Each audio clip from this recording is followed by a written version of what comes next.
Сәлем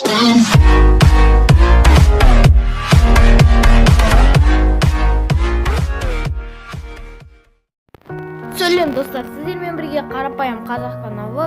Бүгін біз FIFA Mobile ойнайтын боламыз. Көріп отырғандарыңыздай менің составым кішкене өзгерген. Достар, мен сіздерден каналда 1-2 апта бойы видео шыққан жоқ ешқандай. Сол үшін міне сіздерге мен видео түсіріп жатырмын.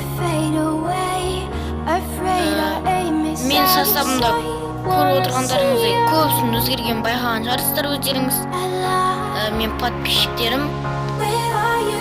Достар, сол 1-2 апта бойы неғып видео түсірмеген себебін айтайын. Өйткені, бізде Wi-Fi істемей қалды. Сосын ол Wi-Fi, оказывается, достарын ауыстырып жүрген екен. Содан кеше ғана Wi-Fi жөндейтін адам келіп жөндеп кетті. Ал енді мен анда осындай 2 күн сайын, 3 күн сайын видео түсіріп тұратын боламын, достар. Оның үстіне мен үйірмелерге барам, сондықтан бос уақытым аз жалпы.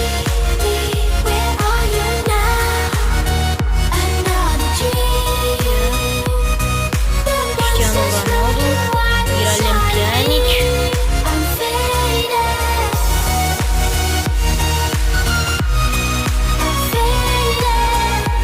Alexander Arnold.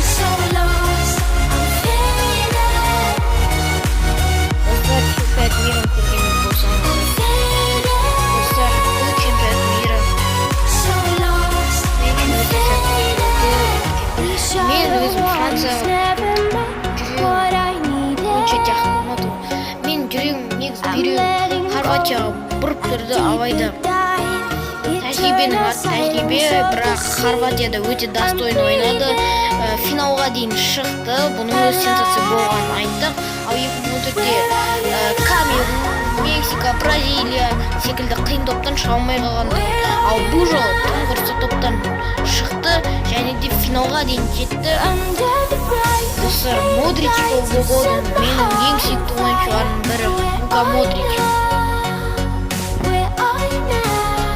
Мен Францияның ұтқан негізі қалмаған едім. Сосын бәрінен бұрын Месси мен Роналдуға отауға болды. Өйткені олар 8 финалда жарыстан шығып қалды. Және бірнеше трансфер болып үлгеріпті. Егер білмесеңіздер, Роналду Ювентусқа ауысып кетіпті. Және де Галавин Монаcoға ауысып кетті. Дейли Блинд Аяксқа ауысып кетті. Трансферлер қазір болып жатыр. Маркиньос. Достар, содан кейін осы FIFA Mobile 18-де фильтрлер бар дейді. Мен сол фильтрлерді үйреніп алдым. Егер сондай фильтр туралы түсіргенді қаласаңыздар, лайк басып, аннаға тіркеліп кетіңіздер.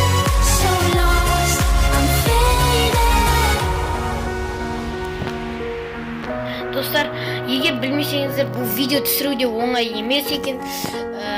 Жалпы оның интросын, оны монтаждау керек. Сондай секілді.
бірнеше трансфер жасап кетті.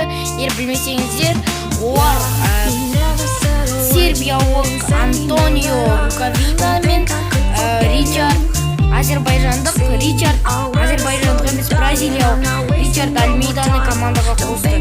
Ричард Альмейда екеуі де тегін келді. Антонио Рукавина Вильярреалдан келді.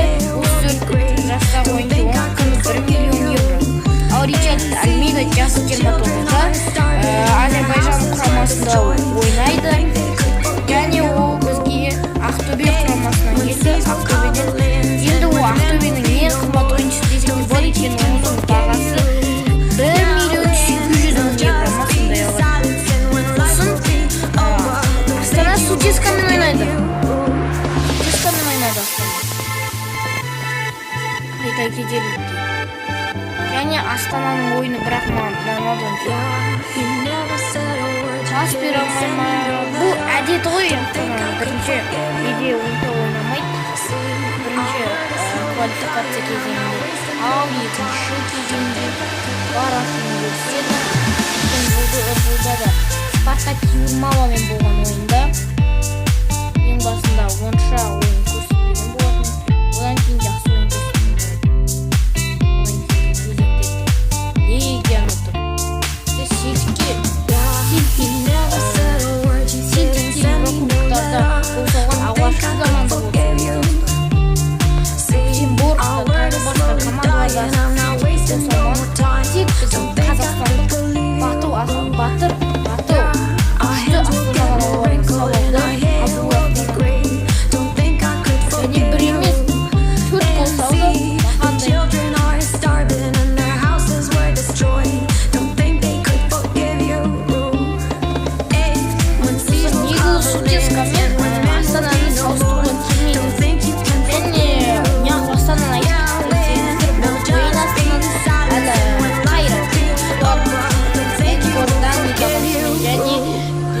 Тракаймен ертіс командасы Тракай командасымен ойын көрсетеді.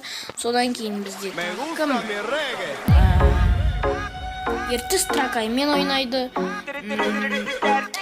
Тобол Сарым Тредиямен ойнайды. Cuando yo la vi, dije si esa mujer fuera para mí, perdóname, te lo tenía que decir.